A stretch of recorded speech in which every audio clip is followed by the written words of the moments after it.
Ladies and gentlemen, welcome to the Agile Matrix podcast today. Now, today we're taking you on the journey into the heart of Agile Transformation. And we've got a powerhouse guest who is ready to spill the beans on all things Agile. So get ready to buckle up for a roller coaster ride of insights, wisdom, and actionable strategies as we sit down with none other than Kemmy Raji, a true trailblazer in the world of Agile, with a resume that reads like a love letter of Agile itself. A board member of the Agile Alliance, a systems and leadership coach, an Agile coach extraordinaire, and certified in more coaching methodologies that you can shake a backlog at. Kemmy is here to share an unparalleled experience and first-hand experiences in Agile transformation. So we are diving deep into the trenches, exploring the challenges, the triumphs, and the secrets of success in Agile transformation. From navigating resistance to fostering the culture of continuous improvement, Kemmy has seen it all, and she's here to spill the beans on how you can overcome any obstacle standing in the way of your dreams of Agile transformation. So what am I telling you today? Grab your headphones, grab your favorite beverage, grab a pen and paper, and get ready to take notes because this is one conversation you won't want to miss. Kemmy Raji is in the building and she's about to drop some Agile truth bombs that will leave you on the edge of your seat. So stay tuned. So welcome, Kemmy. Everybody say hi, Kemmy. Nice having you on with us today. Thank you so much, David. I couldn't help but smile. I couldn't get the smile off my face. Thank you. I'm sure you like the intro, right? It's just what I gathered looking at your profile and seeing different spaces. You've been around for a while. You've done this stuff. You've handled it really well. So I'm hoping that we're able to, drop some nuggets for our listeners to learn because there's so much to learn from you. Thank you very much. I'm still learning myself. So as much as people learn from me, I also learn from others because you never know everything. True. And like I always tell the people I speak to, as a Scrum Master, Agile coach, you have to always be curious. There's always a better way to do stuff. Mm-hmm. And you always have to keep searching. And because when you look at in the complex space, right, the target is always moving. So you can assume that, I've gotten it all. No, it's a complex space. It's always evolving. Absolutely. And because you're working with people are very dynamic. Okay, perfect. So let's go to our question. So can you introduce yourself to our listeners? Tell us who is Kemmy Raji? I thought you already introduced me. No, but I gave you an intro. I couldn't possibly top that introduction. Okay, let's make an attempt. Let them hear from you who you are and what you do. Well, right, okay. I'm not the person that can freely and easily introduce myself. I need to kind of know where to start, but I will give it a go. So okay. Yes. So where do I start? I'm based in Toronto. No, I used to live in Toronto until December last year. I'm based in Canada, Ontario, and I moved to Windsor. Windsor is like 20 minutes away from Detroit. We can actually see Detroit nice. Across the across the river, Detroit River. It's a beautiful place. I've worked as an Agile coach, Scrum Master. I still call myself Scrum Master, but anyway, let's leave that. Work as an Agile coach for some time now, and I love what I do. I got into Agile some years ago.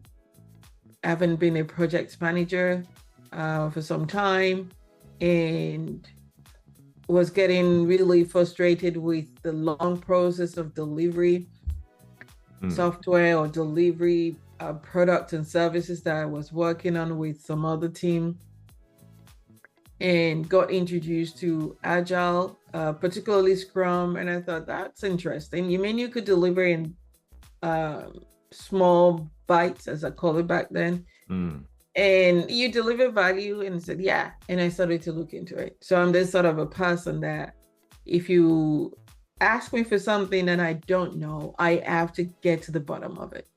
So I started to look into what Scrum is, realized that there was even an umbrella called Agile and some other spaces as well.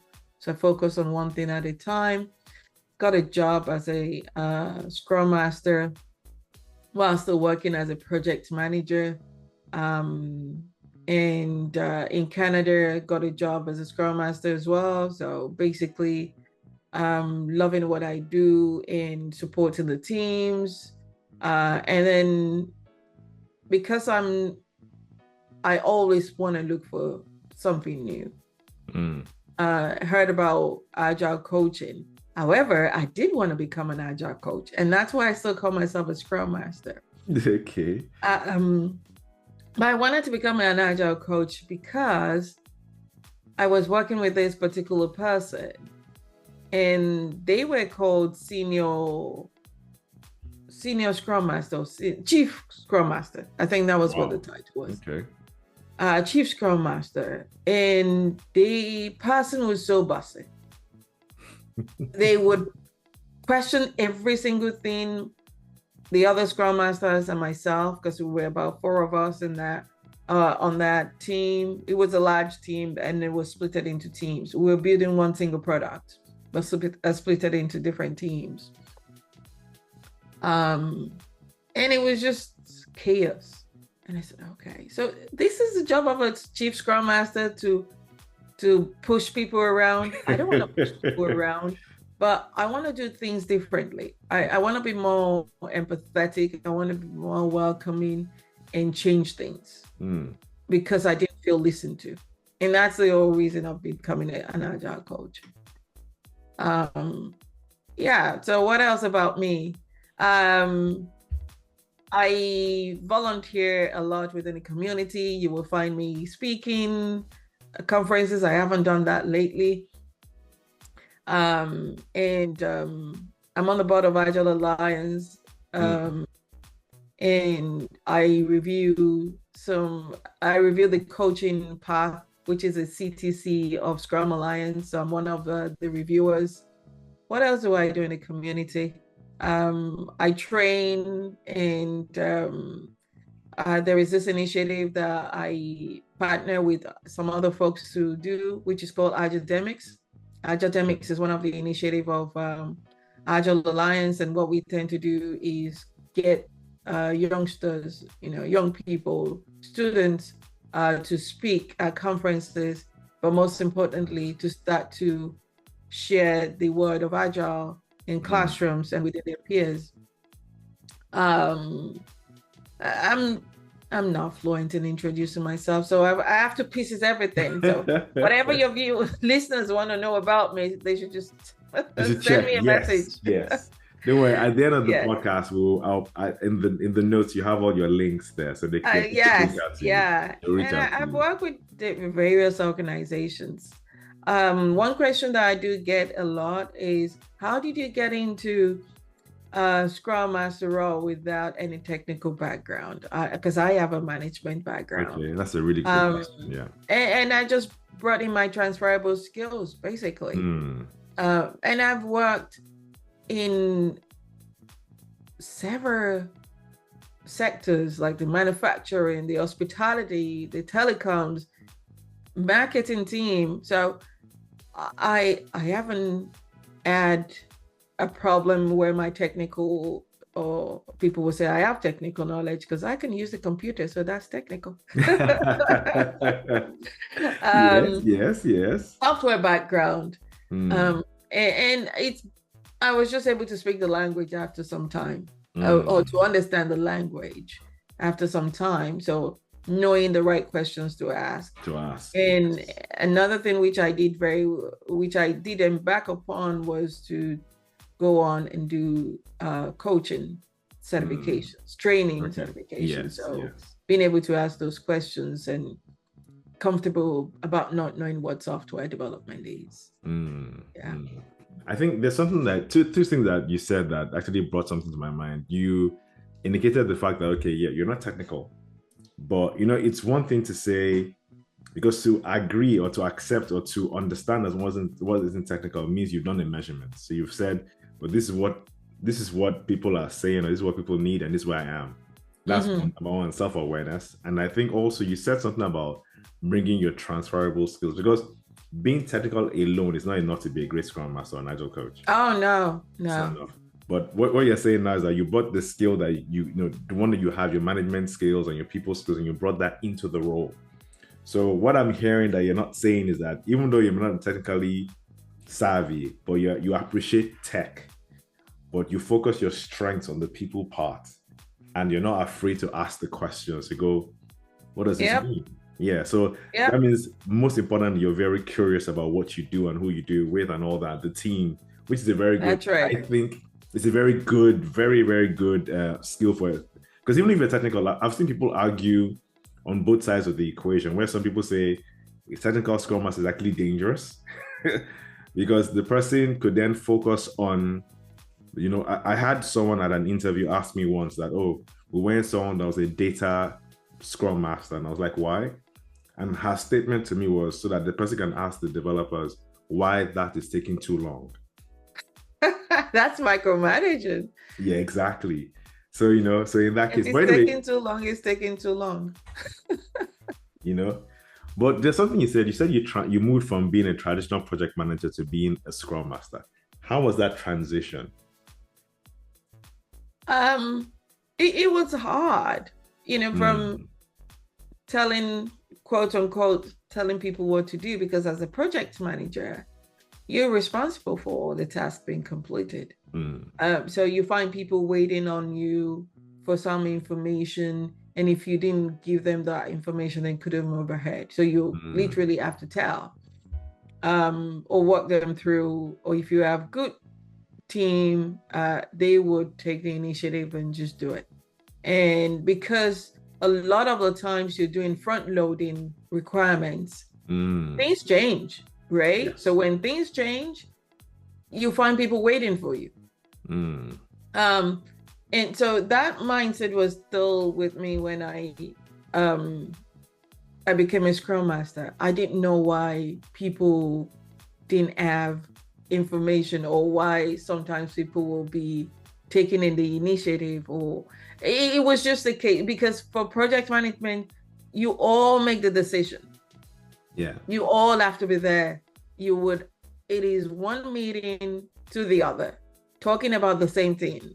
No disrespect to project management. Yeah. I mean, project management still works for a lot of things, right? Yeah. So it was switching the mindset of completing a task within 2 weeks, or within less than a week or a month, versus we still have some time. We have a year, or we have 6 months, right? We're gonna have to wait for the stakeholder or stakeholders. You know, the mindset was different. So it is switching that mindset that was harder for me. I remember when I went for my training, the certified Scrum Master training, even though I had read, name it, all what I could find around Scrum, I was still questioning, how do you think this will work? I don't think it's gonna work. Yes, until I found myself in that environment, and yes, it does work. That's interesting. Yeah, it's very true. I remember I read a book, or was it an interview that Lisa Atkins did, and she mentioned her first foray, and she actually pointed out the same thing you said, which is, in fact, what she said, she told her team that I'm a recovering, she kind of like a recovering alcoholic. In other words, I'm a recovering project manager. Yeah, that's what she said. Or recovering whatever, yes. Yeah. So she told them that if you find me operating the command and control, pull me back and go, Lisa, you started again. And she said several times they will remind her. She was like, oops, okay. I'll step back. Yeah. Yeah, the mindset, that change. Trusting people to do the job, right? Yeah, you're trusting the people to do the work without your daily involvement, right? It's just different. Okay, so now into the topic of Agile transformation. Yes, let's go dive into that. Okay, so you have extensive experience in Agile transformations and all that. What would you say along the way? What are the key challenges you've experienced when it comes to Agile transformations and organizations? There are quite a few. Mm. And it is hard to kind of like pinpoint which one was the hardest. Because when you look at the organization, where they are, what their goals are, it is kind of, how do you then measure it against the other places that I've worked? Is why I'm saying it can be hard to sort of like say this was the hardest. Yeah. But I can say personally, certain ones were for me because of a lot of pressure there were on it. For instance, I work with an organization, and I'm not gonna try and even name where they are or what. No Yes, need. No need. yes, or what sector it was. However, one thing that was mentally challenging for me was the availability of the people I was supposed to be supporting. There was no buy-in. The leadership, and I've heard this a couple of times, the leadership heard someone talk about Agile, or they've been to an event, a conference, and they heard about it, or some training. They come back to their people and say, we're going to be Agile.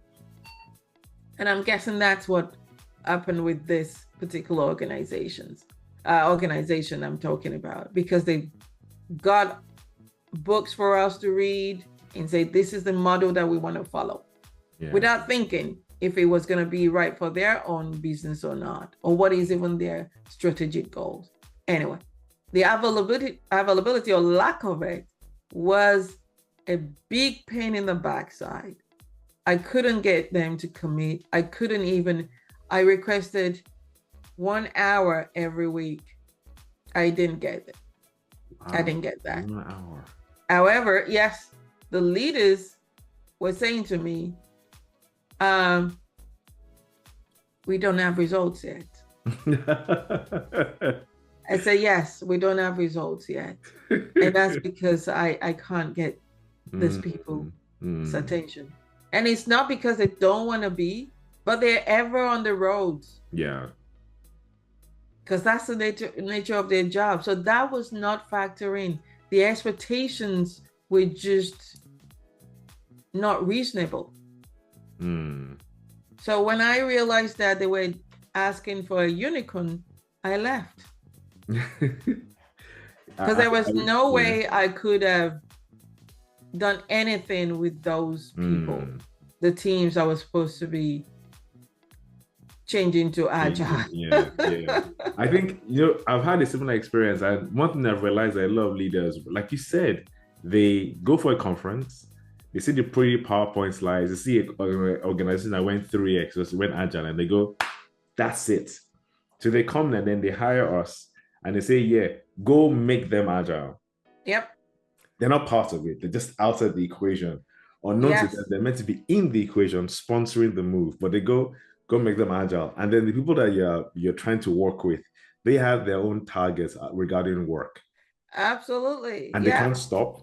And the person that's telling you make them Agile is also asking them about their work. So they're like, you are a consultant, you've come independent. They're like, I like you. What you're saying makes sense. But they're being asked about their work. They're like, I don't have time for you. And then they go on. Yeah. And that's where I often said that an Agile coach it's hard for an Agile coach to be a coach in most settings. You have to be a consultant or a contractor. Because if you're coaching people or coaching a team or organizations, there has to be time given, goals plotted, and milestones and measurements in place. So, and you have to be realistic. They need to understand their capability, strength, weaknesses, right? But if you are a contractor, then you know you're a contractor because you know that you're going to get in there, deep dive into it, and do everything like a contractor or consultant does.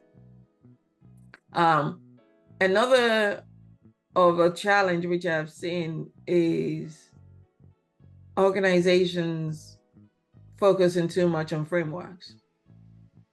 We're going to do, I shouldn't mention names. Okay, we're going to do this scaling framework. And they have not even perfected whatever they're doing for one team. Yeah, exactly. And they want to scale. You have to learn how to cook for yourself before you can cook for a group. Right? True. So if you don't know how to cook for one person, it's going to be hard to cook for a group of people. And we know, if you're a Nigerian, that you might know how to cook for a large group and not know how to cook for one person, and vice versa. True. Because there are different skills that is involved. And you have to learn those skills.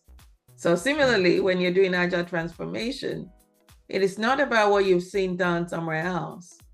It is about what your team needs to learn, where they are, and what the gaps are. Okay. I went somewhere in part of Canada. I was consulting at that time. And similarly, the leaders went for a training and they were like, oh, wow, we're going to be doing this. However, I went into the company and then they had 3 product owners. 3 product owners? That's conflicting. And the team went, yeah, it is. Have you thought about having them as a subject matter expert? So you only have 1 product owner, and then the other people can be maybe stakeholders or subject matter expert, or whatever you want to call them. Yeah. And they went for that, which was great. Their meetings were chaotic as well, because it was just one conference that someone went to. And you mentioned about them and us. Can you make them agile? Yeah, that's sometimes typical too.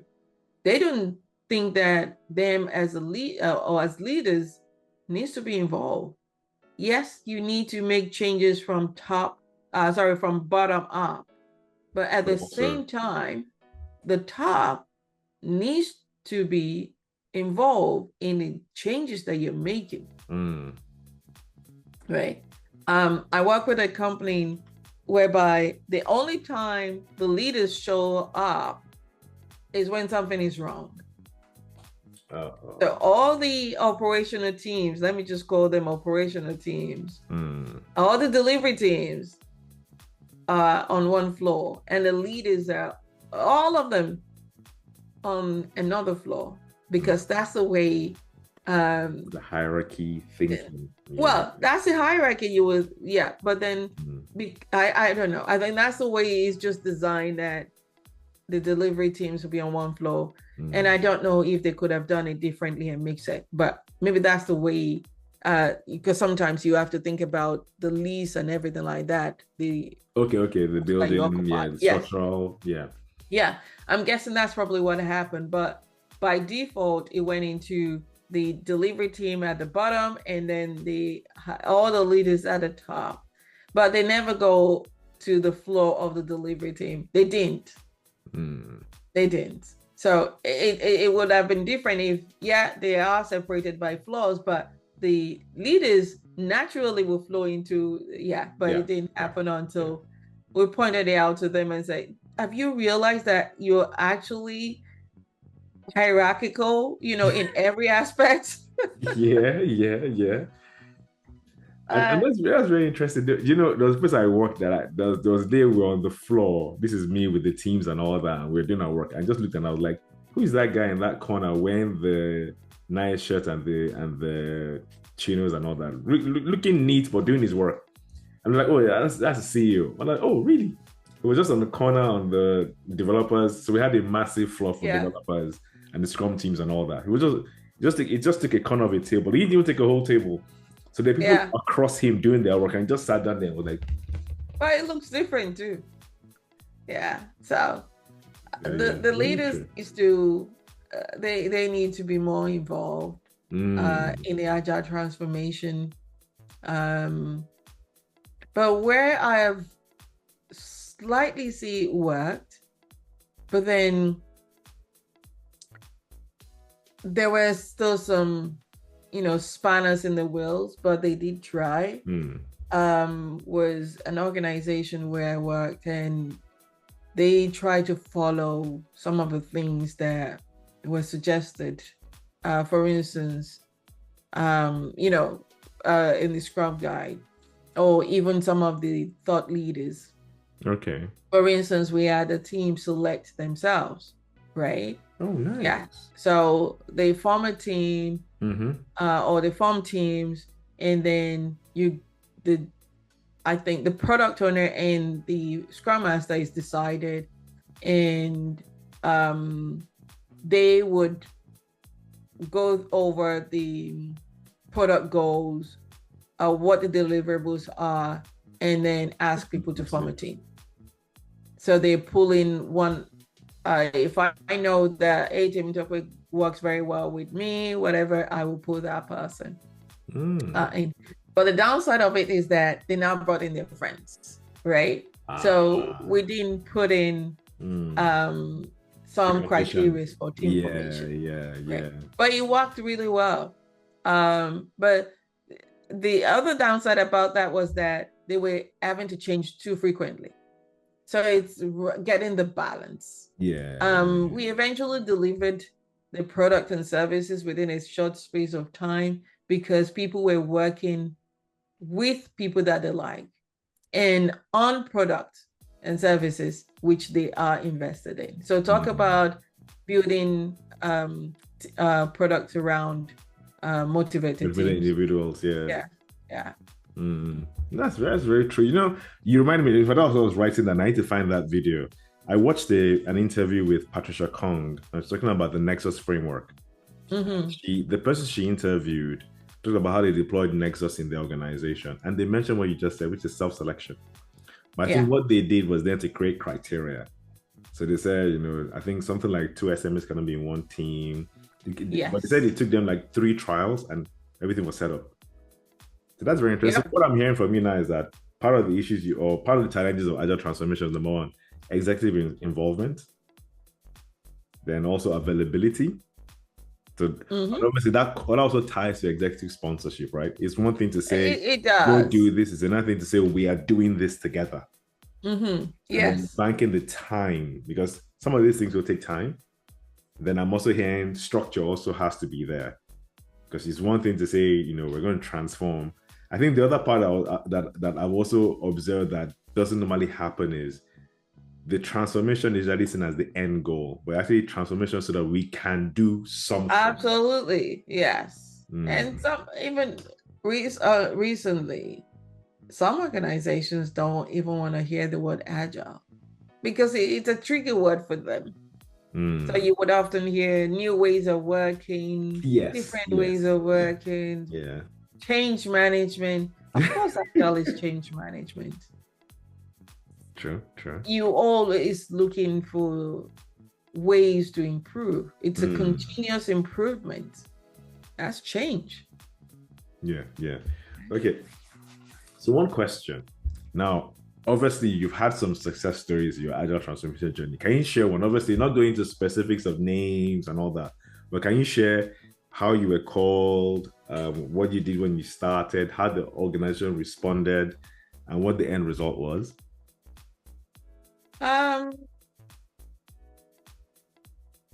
I'm thinking because honestly, when you look at the organization as a whole, it is not something to transform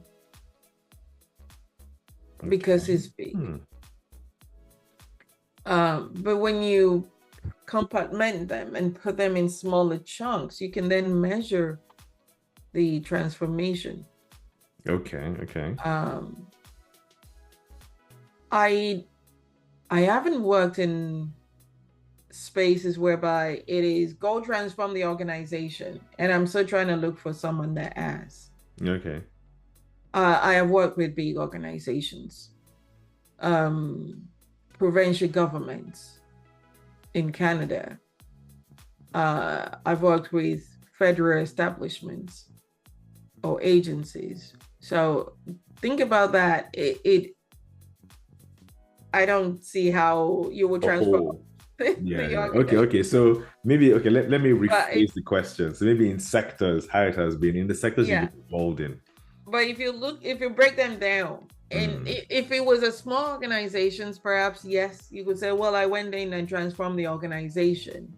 Um, but some people might say, well, the organization is a small chunk. Organization can be, yeah. So it depends on how you define it. But I don't want people thinking it's a whole of the mm. organization. For instance, the provincial government I work with, I could not possibly have transformed the provincial government. Okay, okay. So Yes.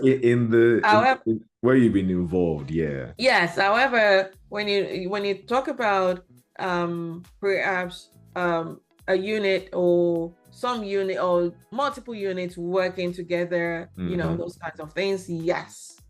Um, and then when you now go to the microcosm of what is it that even under the leaders we have, right? Yes, you can measure that. Okay, okay. So to your question, I just needed to clarify Yes, clarify yes. And thanks for that. that. Thanks for that. um, so where have I seen success? I think places where they're not prescriptive, and Okay. there are quite a few of them. They're not prescriptive. I work with a bank, and it was just you do this, you do this, you do this, which is okay because they're a bank and they're regulatory. But then there is a limit to the prescriptions that you give Mm-hmm. before you start seeing some backlash or resistance. Yeah. Anyway, where I've seen it work, I think about 3 or 4 actually being able to measure. Yeah. And that's another thing, you need to put measurement in place. When I first started off as an agile coach, I often miss out measuring my progress. Mm. Because remember that your work as an agile coach is not always at the surface. People don't see what you do. Yeah. Yeah. It's through people. So yeah. Yeah, they don't see what you do. And I don't even take credit for what I do, because my job is to guide, to make suggestions, to create that environment.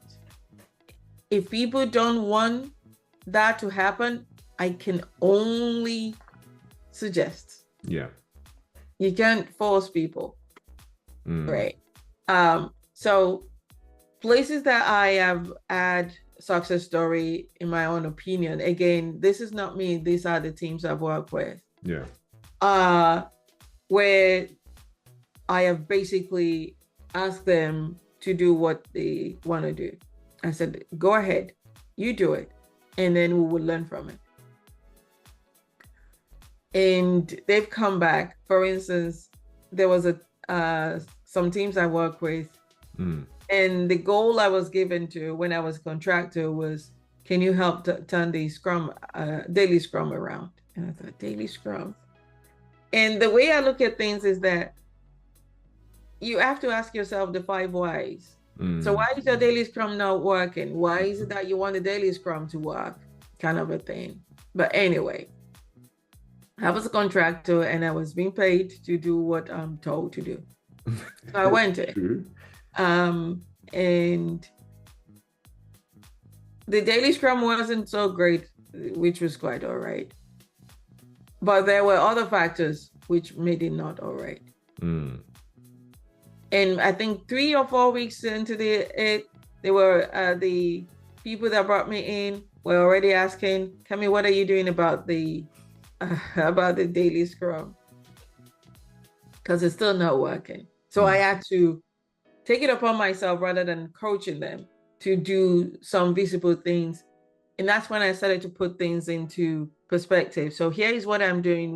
Here is what I've said. Here is what the outcome were. But the turnaround for me was when the developers, not developers, development lead or technical lead, I can't remember what they were called, Okay. said to me that, Kemmy, all these meetings are a waste of time. I was like, oh my gosh, that's it. I've lost my job. I know what you mean. I've lost my job. Yeah. All these meetings are a waste of time. I said, okay. I checked for understanding. Do you know what these meetings are supposed to be? Why is a thumbs up coming up? Do you know what this meetings are meant for? Yeah.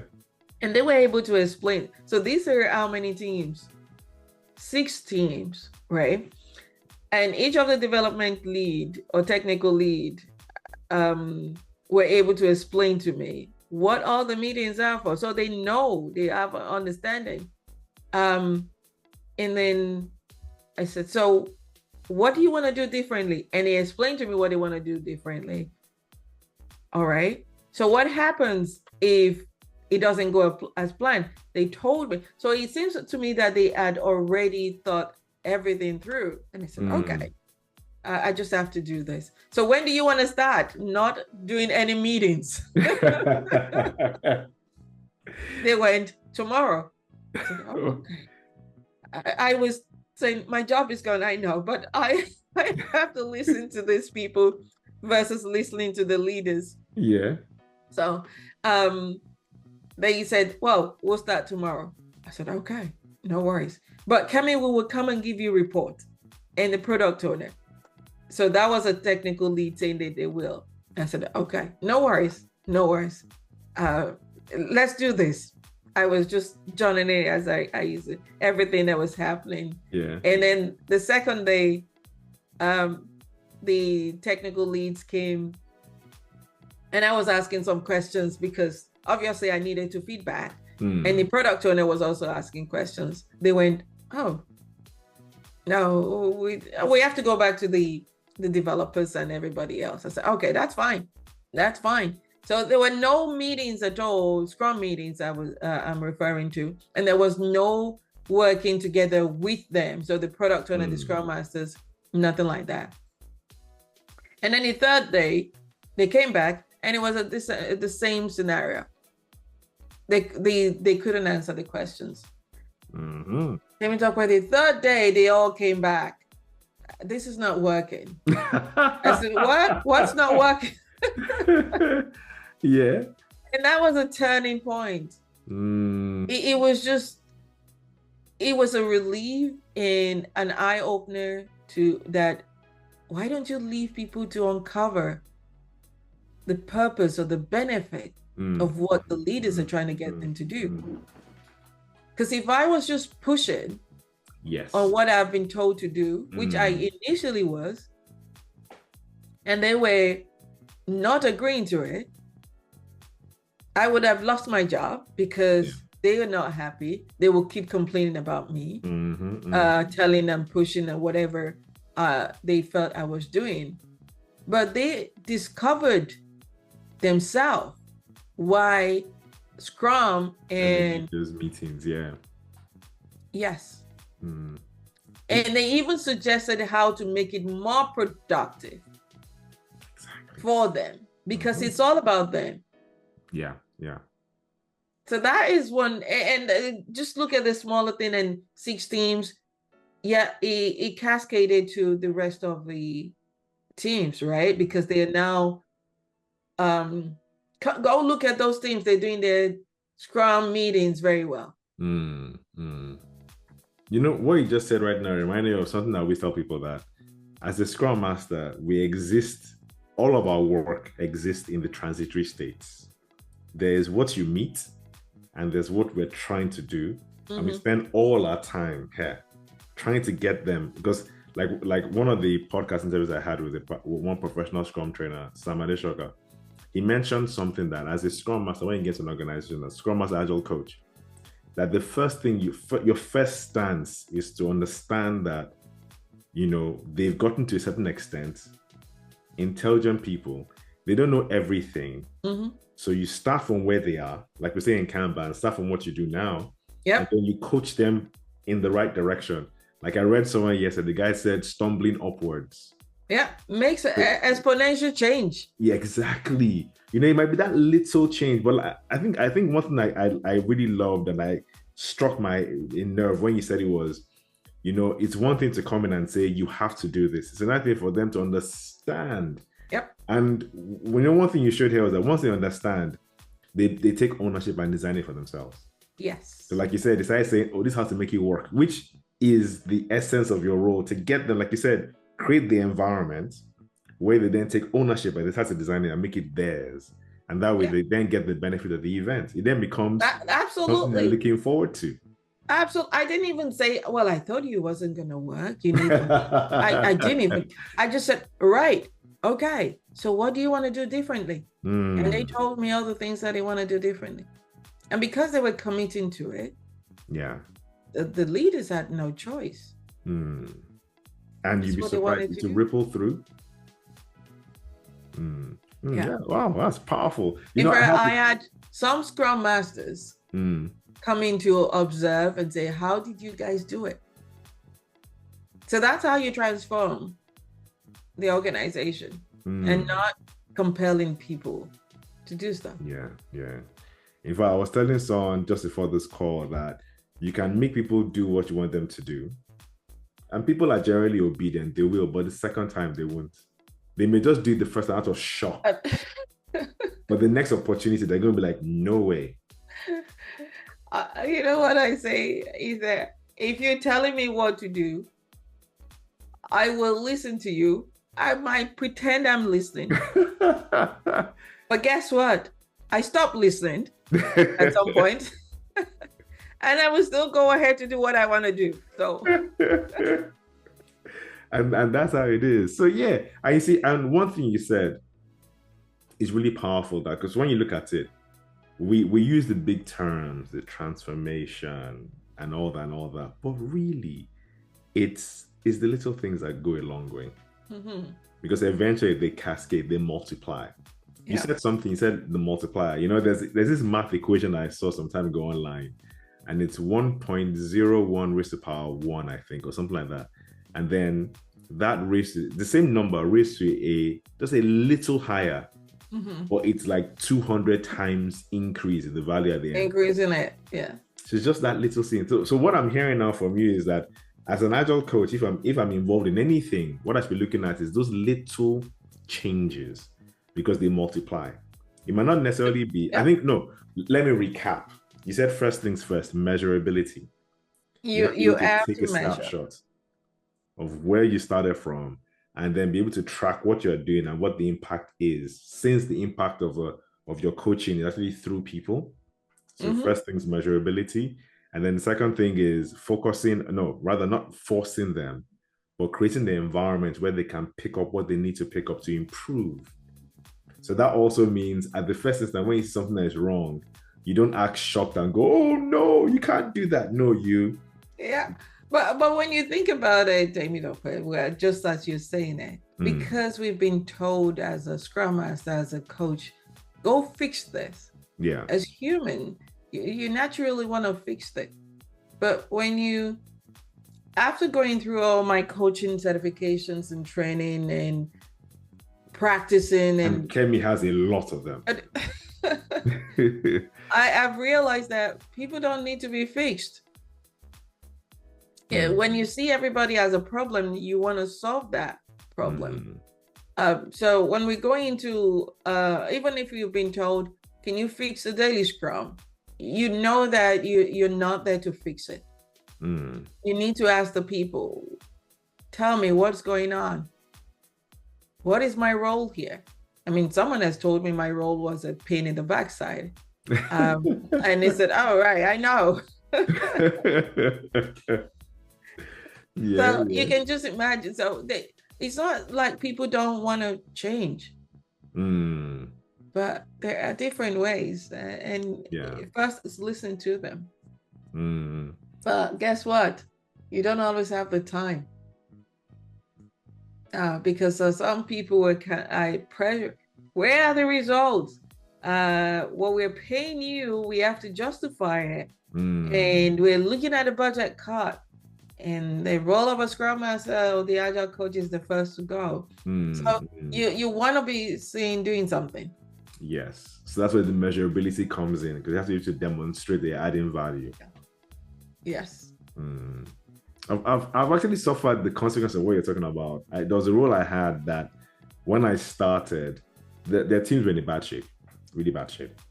So the person that brought me in was like, I need you to help me make these guys better. And I was like, yeah. That what I plan to do is pick up one of the teams, create a community of practice where in my observation of the teams, I then go, oh, these guys don't know how to do A, B, C, D, E, F, G. And I'll create like a learning plan. So I'll pick up a team, and as we are progressing, I'll be exposing the other team, the other Scrum Masters to what we're doing. Also teaching them the community of practice. But the environment was so toxic that for some reason they assumed community of practice was going to be a place where I would then clobber their heads. Because that's now me and them alone, like, you're bad, you're bad, you're bad. So when they came for the community of practice the first time, and I said, okay, so what do you guys want to learn? It was crickets. And I was like, it's actually for you. I want you guys, I'm going to teach you guys some stuff, but I need to know what you want to learn.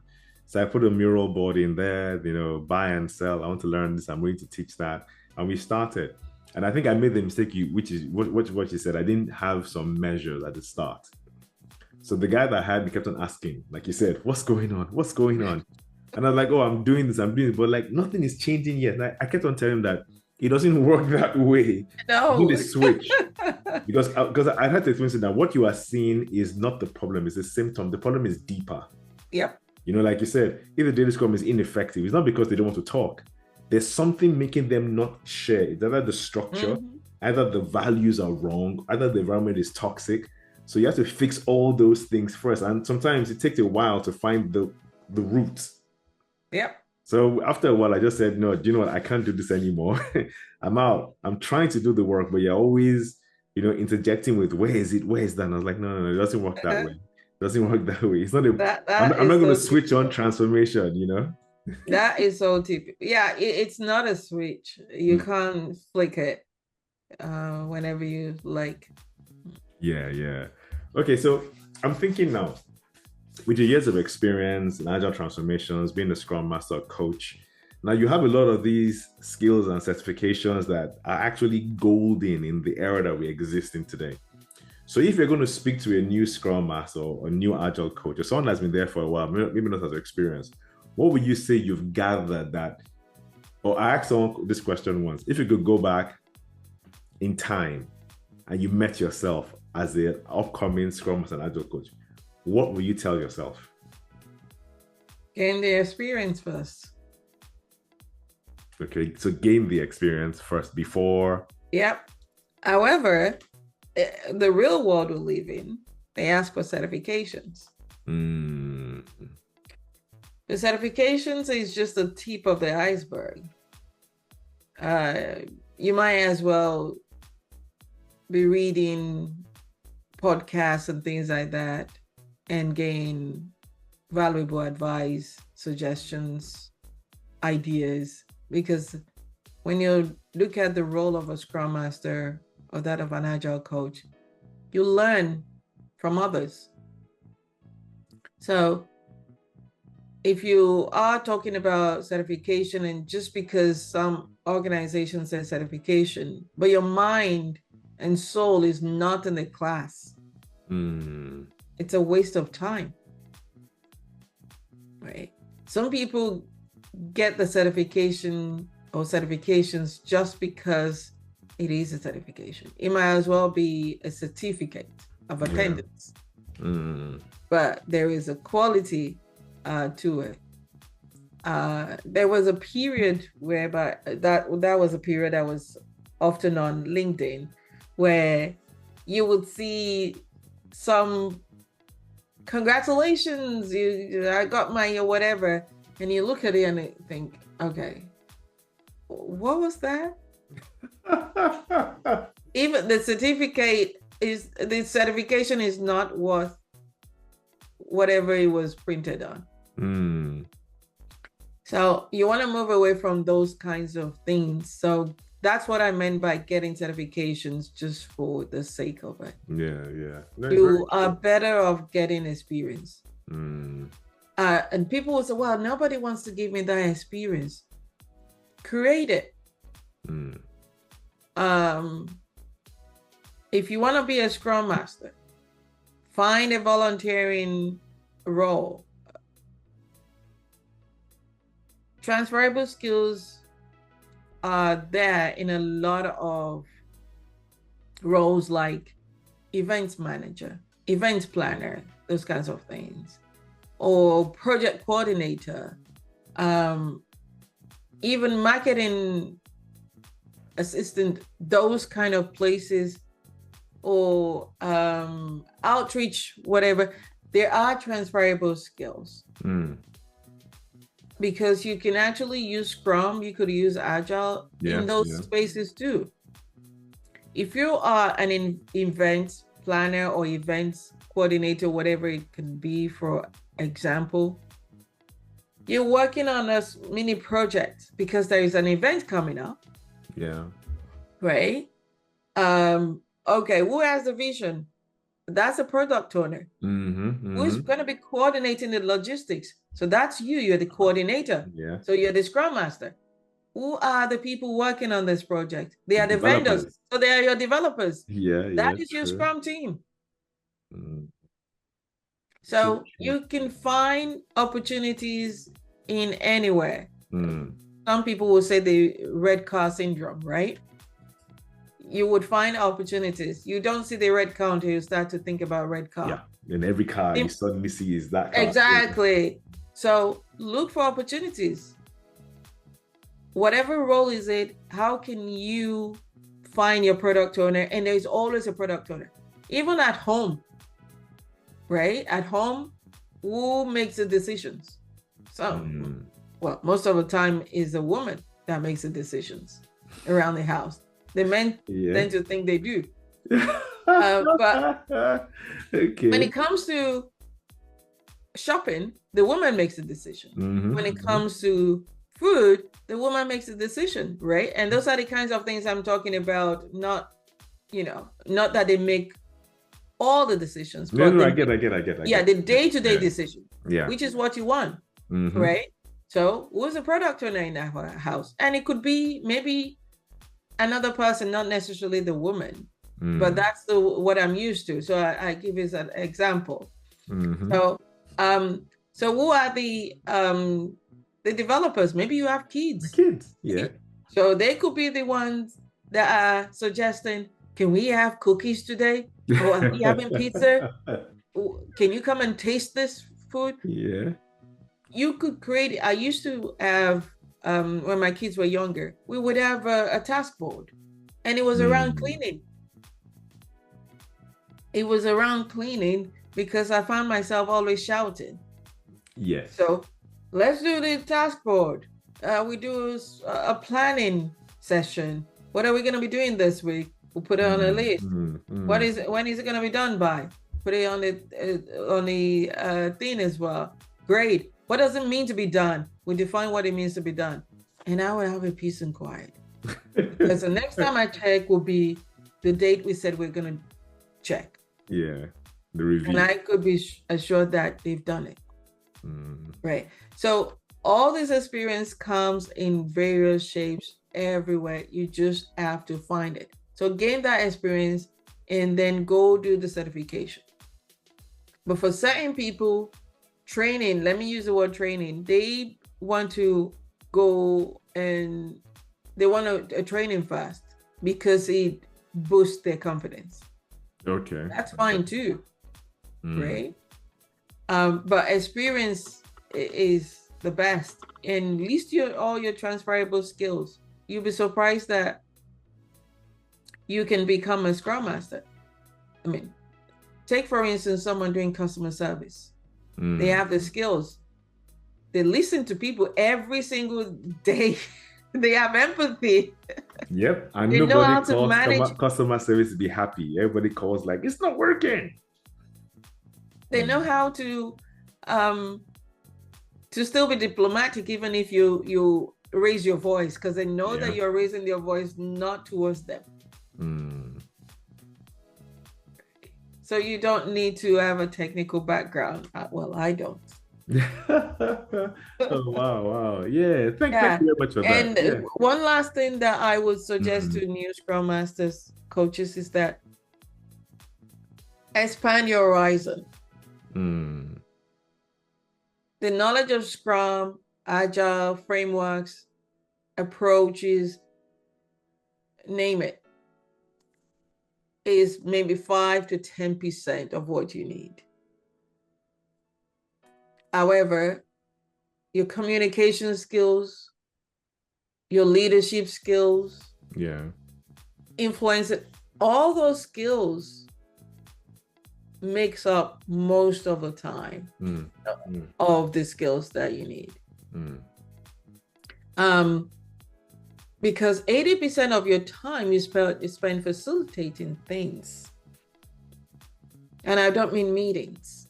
You facilitate conversation, you facilitate workshops, you facilitate removal of impediment, you facilitate leadership, you facilitate. So you know enough of everything that you could say, I don't know. And I know who to call. Or I don't know, but I have an understanding of what you're talking about, and I could do this.